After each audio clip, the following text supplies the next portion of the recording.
And this dude right here and Solitaire A. Smith, oh, sorry, Stephen A. Smith, have been on a generational run of hating this past week, bro. If y'all missed it, man, recently on LeBron James' podcast, him and Steve Nash were talking about ring culture, especially when it comes to social media and people on Twitter and stuff like that. And essentially, what LeBron was saying is that rings should not diminish a person's greatness if they are in the league. And he used Allen Iverson and Steve Nash as examples. These are two dudes who are, although they didn't win rings and they have MVPs and stuff like that, they're still considered greatness in the league. They do not need a ring to validate their greatness. Although rings will help their argument, for them it is not the end all be all because of how great they are.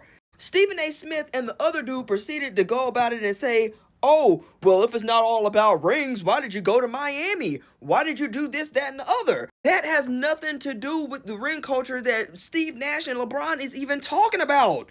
Do a lot of people in the league want to win a ring? Yes. Of course, there's other people who just there for the money. But for the vast majority of the people in the league, I would assume, yes, they want to get the ring. But somebody who is great and who knows that they're great, even if they don't win a ring, that's not going to invalidate how good they are. And not only that, Buddy went on to talk about how they don't like each other and it's this, that, and the other. Brother, this statement wouldn't have come out if LeBron didn't check you about how you've been talking about Bronny. This does not exist. Had that whole interaction between him and LeBron blow up on social media, bro. You can't convince me otherwise. Now, I'm not somebody who thinks that rings don't mean anything at all because I know that they do, but they shouldn't take away the level of somebody's greatness if they don't have one. Let me put this into perspective. Take Paul Pierce and Dirk Nowitzki, two people who have Finals MVPs and they both have one ring each.